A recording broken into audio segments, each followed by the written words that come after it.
Cronin Toyota and Cronin Nissan are honored to partner with Proudly We Served, as well as the continued support of our local active and retired military veterans across eastern Indiana.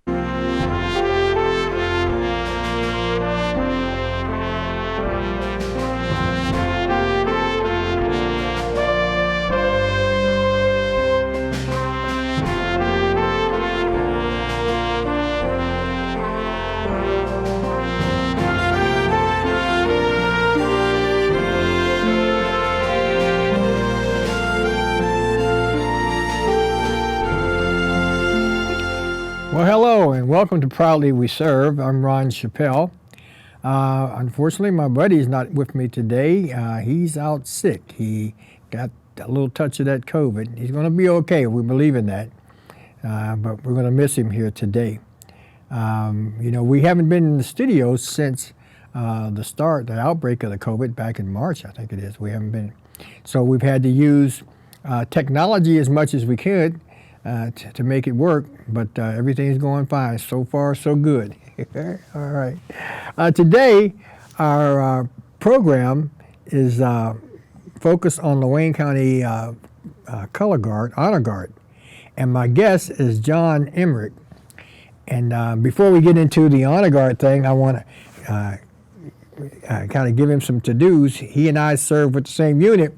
Not at the same time. You can see, obviously, he's a lot younger than me. Don't let the gray hair fool you. Yeah. So John, what did you do when you were in? What like you, I was a member of the Signal Corps. Okay. I was a cable dog, Okay. 36 Charlie. We ran line, phone line, Okay. and that type of thing. And when I left Fort Gordon, which is the Signal Corps training center we were talking about, Right. I actually had orders for Fort Drum in upstate New York. But they changed my orders at the last second and sent me to Fort Hood to field a new communication system called mobile subscriber equipment, which is basically a cellular network. Okay. So I did that, was retrained there. We spent a year and a half fielding that equipment, retrofitting it, getting it up to speed, Right. just in time to be deployed for the Gulf War. So, the Army has always been the forerunner in this technology. yeah. I remember back when I was in the fax machine. Civilians didn't know what that was. Right. But the Army's fax machine was it looked like an oatmeal box. Yeah. And you wrap your paper, whatever your document was, around it, and you sit there and you watch that little needle read those characters, and it might take an hour, but Yeah. it was still faster than Pony Express. Sure. Sure. So the mobile subscriber equipment that we had, like I say, was basically a cellular network, and everybody in the division, in the 1st Cavalry Division, Right. had those phones in either their tank or their Humvee or whatever piece of equipment they Right. operated. 1st Cav, for me, Right. was a heavy armored unit, tanks, artillery, so forth. For you, it was a little different. It was air mobile. yeah.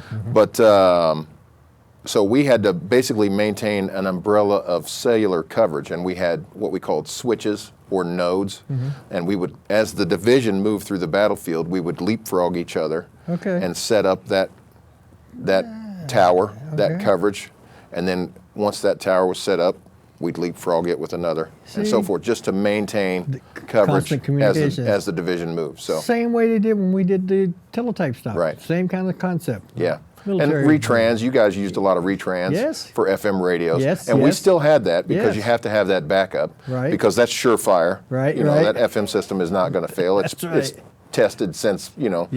Yeah. for a long time. Yeah. So we still had that. Yeah. But and it worked great. And we could call. It was all encrypted. Yep. And we could call anywhere in the world from Yeah. So it was amazing technology. Wasn't it? Even before that was in I left advanced training in I think September of '87. That's when I retired. And went to Fort Hood. And went to Fort Hood. So yeah, so and then the cellular stuff didn't really take off. It started. Cellular phones have been around for a long time, Yeah. but not to the scale that they are now. And, Yeah. in the early to mid '90s is when the cellular stuff really Yeah. started to take off, Yeah. but we were way ahead of that. That's right. We were the innovators. We were the ones who made this thing good. Right. All right. Well, hey, let's get to what we came to talk about today, and we came to talk about the Honor Guard. Right. And now you're a member of the Wayne County Honor Guard. What's your correct. position there, John? I'm the commander of the Wayne County Honor Guard. He's a man. That's right. That's right. All right, you make them do push-ups? I wish I could. They don't listen to me. Listen? No, okay. They'll listen to me a little bit, but not that much. Okay. So. All right. So the history a little bit of the Wayne County Honor Guard. I know that the Wayne. So I should tell you, as commander, I should know more, and I'm going to make an effort to learn more about the history. I know bits and pieces, but it's been around for at least 25 years, and we provide burial services for deceased veterans. Right. We fold and present the flags. We fire taps. We do the rifle volley. Yeah. And then we play taps. So that's the function of our group. And I've been in for almost 11 years. So it's a great experience. Yeah. I tell you, every situation that I've been involved with, mostly funerals. They've done some other things too, but Right. But mostly funerals, man. I was always proud, to see you guys, get up there and yeah, it's an honor. good. It's an honor to do what we do, and it's important. And we have a great group of guys. I'm really fortunate to have the guys that we have, and they're dedicated to what we do. We're all volunteers. We don't get paid, and everybody makes an effort to be as sharp and crisp as they can, and look professional, and so it's a great group. So now, do you have to be ex-military to be a part of the Honor Guard? Yes, you do. You have to be honorably discharged to be a member of the Wayne County Honor Guard. Sure. So, well, why not? If you're on the Honor Guard, you're on a. That's right.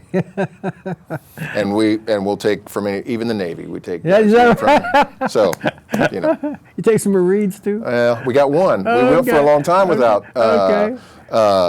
Without any Marines, and so the Navy guys were taking the brunt of all the jokes, which is funny because I think we have more Navy guys than we have anything else. But we finally got us a Marine, and he's a great guy, and he's got some sturdy shoulders because we like to pile on. So it's fun. Yeah. It's fun. Pete McDaniels, our veteran service officer, he and I are always going back and forth about the Army. Right. And so he said, wait a minute. He said, do you realize what Army means? I said, well, not really the word itself. He says, it means ain't ready for Marines yet. Okay. Okay? All right, So whatever. I had to give him that one. So I joke with the guys in the unit all the time about there are only really two branches of the military, the Army and the Navy. The Air Force is a corporation and the Marines are a cult. So, tell him that. Okay, so the guys out there watching this program, I know you're throwing tomatoes at us, okay? But that's okay. We want to have fun. So, how do people become a part of the Honor Guard? Or is there a process? If you, again, really the only requirement is that you have a DD 214 that says you've been honorably discharged from the military. And if you want to join up, you're welcome to. You can contact me, or you can directly, you can call my shop downtown, Circle E Clothing. 488-2535 is the number for that. Or several of our, I'm a life member at the VFW. Several of our members are as well, or post 65. Sure. If you get in contact with anybody down there, they can steer you in the right direction. So, and we'd love to have, Yeah, I'm sure. So when something happens, does the deceased family contact Honor Guard, or does the mortuary, typically the funeral homes, those arrangements are made with the funeral directors when the burial services are being arranged at the funeral home. So we do have instances, though, where people are coming from out of town, or maybe they have cremated remains. They're not dealing with a funeral director locally. Right. Then they can contact me. We're actually working, Al suggested that we do this. It's a great suggestion. We're working on now setting up a website for the Honor Guard that will just give everybody, our background, explain what we do, how to arrange our services and so forth. So that's in process. So do you feel, well, obviously you feel good about being a part of the Honor Guard? Absolutely. So from the time I was a young kid, I can't explain what the drive was for me, but I always felt this calling to be in the Army. And so I actually signed up between my junior and senior year of high school, and I left for basic 3 days after I graduated. And I loved being in the Army. It was great for me. I wanted to go to school. I wanted to go to college. And it was difficult for me to do that while I was in. Right. We were in the field a lot, got deployed. You know, it's hard to make, the Army would pay for classes, Yeah. but if you're in the field, Right. it's hard to go to school. Right. And so I took a few classes, but it was difficult. Yeah. So I wanted to go to school, so I got out. But you're always wondering, did I do the right thing? Should I have stayed in? You know, other things happen. 9/11 happened. You know, the Iraq War, all that stuff, and it's difficult to be here when you know that your brothers are in harm's way, and so that's kind of an uneasy feeling. It's hard to deal with. But doing something like this kind of helps satisfy that. Compensate. Yeah, and so it's very satisfying. And we, it's good to be around fellow military guys again. And it's different than those relationships It are is. different than civilian relationships. It's different, man. And people, it's hard to understand that unless you've. Just like you and I, we didn't serve together. We didn't go to the same places. We've done different things, but we've done the same things. We have a lot in common. We had that transfusion, OD blood. That's right, right. And even the guys from the Navy, even the guys from the Marines, whatever, we all kind of have this common experience. Yeah. And so it's good to be around guys like that. Yeah. So. I often go up to Wright-Patterson for services, medical service, and my wife says the reason I do that is to get my military fix. Yeah, right. Exactly. Exactly. Yeah. Yeah, there's a lot to that. Yeah, there is. There really is. Yeah. When I in the service with the Honor Guard, the most humbling part of it is when we get to the taps. Yeah. And my wife, she's a military brat too. Yeah. Her dad was, and we get to taps, man. It just does something to you. It's the whole thing is very humbling, but boy, when that trumpet plays, it's pretty powerful. Yeah. It's a bugle. It's not a trumpet. It's a bugle. Yeah. But it's beautiful. It is. I think the whole ceremony is fantastic. It is. So. Yeah. So now, the uniforms that you guys wear, is that purchased by the group? Or, right. So we, like I said, we are all volunteers. We don't get paid, but often families will make a donation to us. And so we have a fund, and we put that fund to use. Once a year, we get a dinner, like Christmas time or something like that. Often if we have, it's not uncommon for us to have sometimes 3 services in a day. In a case like that, we use those funds to buy lunch for the guys. Yeah. But that fund also pays for our uniforms. Yeah. So I know a guy that owns a screen printing and embroidery company downtown, Circle E Clothing, 801 East Main. And so I, provide all the apparel for the Honor Guard, and I do it at my cost. So, so that's where we get it from. That's great. Yeah. That's great. Wow. Yeah. Well, they're sharp. I know that. Oh, thank you. Yeah. Thank you. It's important, and the guys. That's one thing that's great about the guys is, like I told you before, that they all make an effort to look sharp and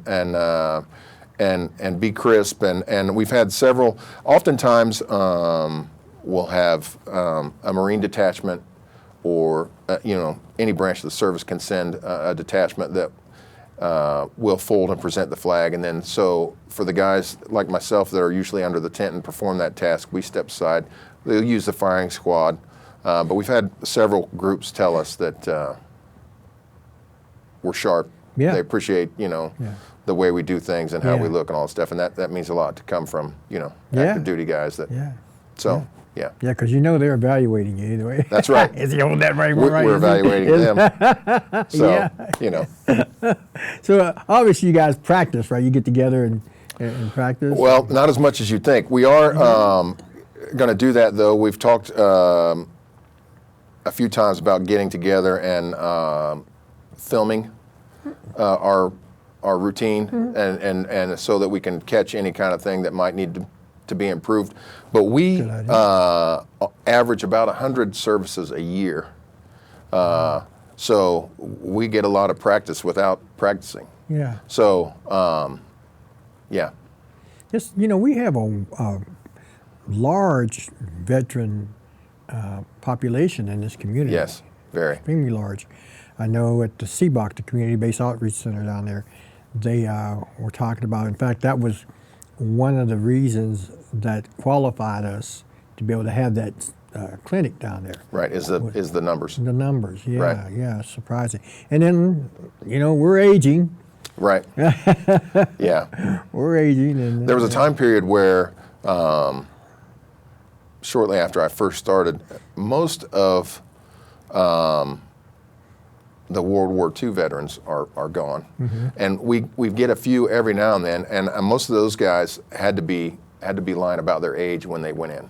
You know what I mean? Yeah. There were a lot of guys that were 14 or 15 or whatever, and lied about their age, and so it's rare anymore that we get any World War II people, just because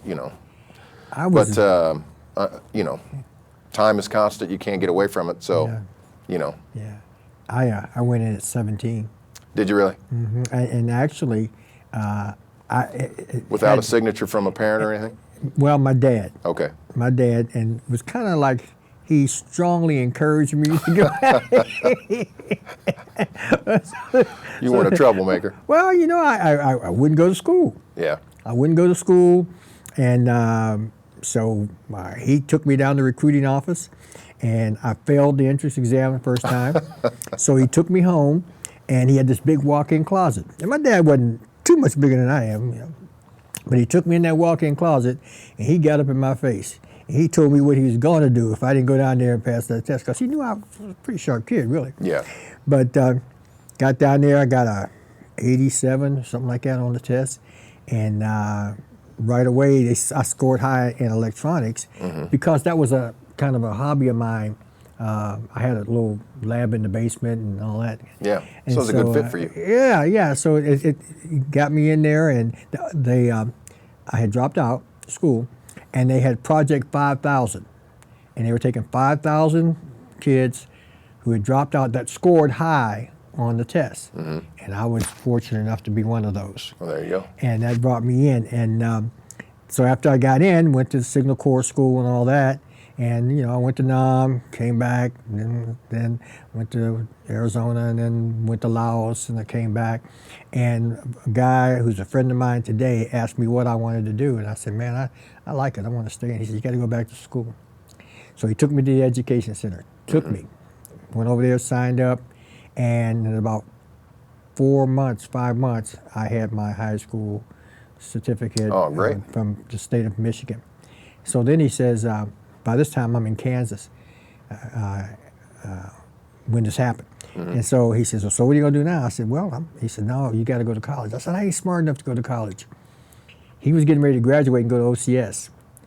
Took an entry-level course with me at Kansas State University, and I saw I could do it. Yeah. And it took me 17 years. You're talking about the Right.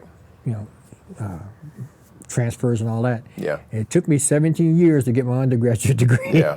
But because there were some places they didn't even have, but I did it. And so the Army was a great benefit for me. Right. In my life. Yeah.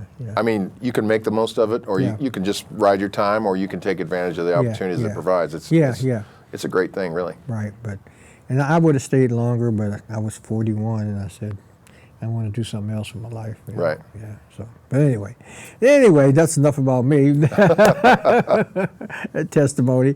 I had thought about the honor guard, man, but my time. Yeah.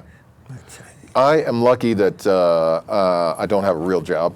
I'm self-employed, so I can get away when I need to. If I had a 9 to 5, and we have a couple of guys that are 9 to 5 guys, and they make it when they can, and we appreciate that.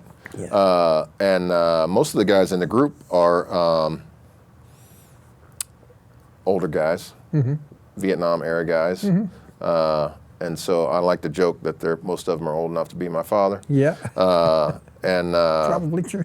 Yeah, it's true. They talk about being in Vietnam, and I was born in '68. A lot of them were back before goodness. then. Yeah. So I remind them that they're as old as they are. But it's it's fine. People, if you give what you can give, that's great. Sure. We're glad to have all the help we can get. So. Yeah. Well, I pastor, and so people. No. I don't have a job. People. I understand. but no, I'm. You might see me show up. Love to have you. I'd love it. I love the way you guys do your jobs and the benefit it is to the families. Right. Because I've had people say to me, "Man, those military guys," I said, "The honor guard, yeah, man, they were on it. That really touched my heart, And they would say, the deceased man, he or she would be proud of that. Right, that's what we strive for. I think one of the things that I've talked about to the guys too is that when we're doing our service, whoever we're doing the service for, his or her family may not have known them at the time of when they were in the service and didn't know what that was like for them, or may not have an idea of what that's like, and if they associate the way that we act and the way that we perform the service with, and say, hey, maybe my grandpa or my dad was a part of something like that, and give them a new kind of light on what that service for them might have been, then that's important to me. So if you think of it in that regard, then you want to be as sharp as you can and crisp and so it's an important service. Yeah. Well, I think it's awesome. I think again, you guys do a great job. Thank you. And you're an asset to the community and an asset to the people's attitude towards the military. Yeah. Like I said. So I hope you guys I hope you can get more people to participate. Yeah, we'll take it, gladly take new members. So we'll be glad to have them. Okay. So you must be honorably discharged. Must be honorably discharged. Considering wanting to be a part of the honor guard. And if you need a refresher, we'll train you up on how to use it. How to fire and.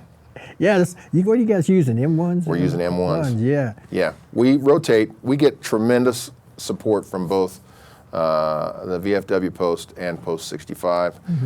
Both of those organizations have a set of M1 rifles that we use, and we rotate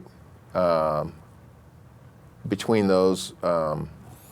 At the moment, we're firing with Post 65 rifles while the VFW rifles are being cleaned and maintained.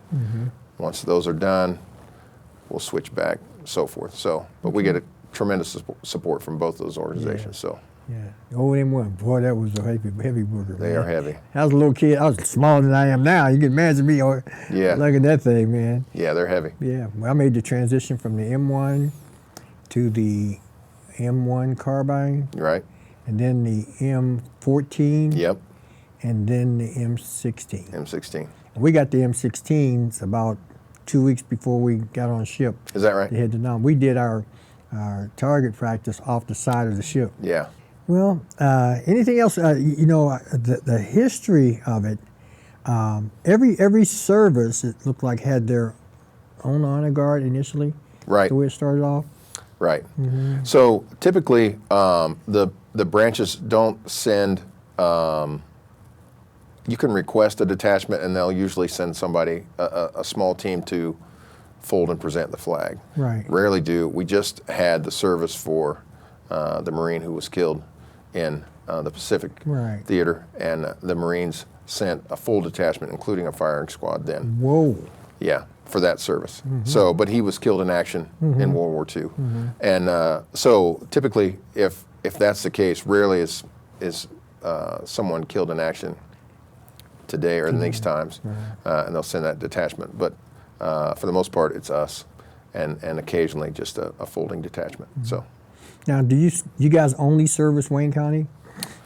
mostly. We rarely, if somebody needs us or wants us, we've done several services in Ohio, in both Preble and Darke County. We've done stuff in Randolph County. We've done stuff in Union County. Oh, wow. So, yeah. Yeah. I think Fayette County even. Where? At Fayette County, we've done stuff in Connersville. Yeah. So I think as far as military affiliated organizations, this county probably has the most active, from what I hear from folk. yeah.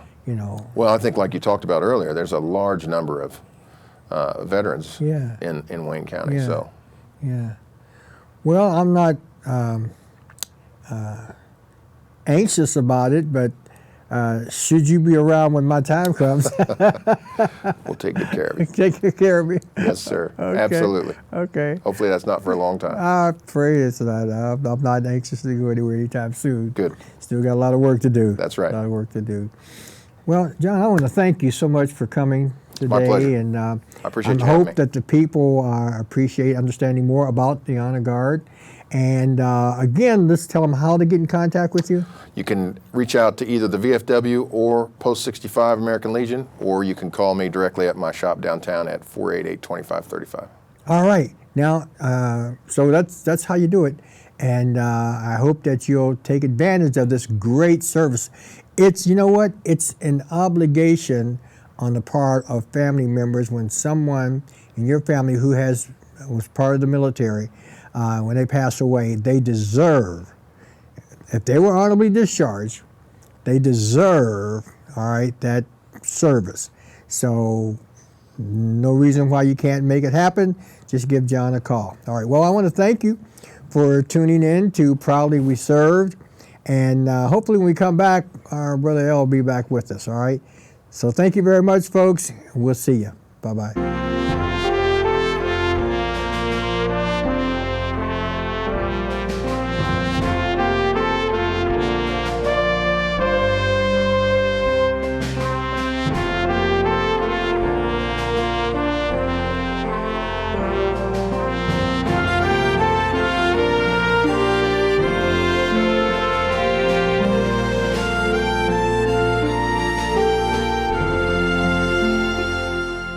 Cronin Toyota and Cronin Nissan are honored to partner with Proudly We Served, as well as the continued support of our local active and retired military veterans across eastern Indiana.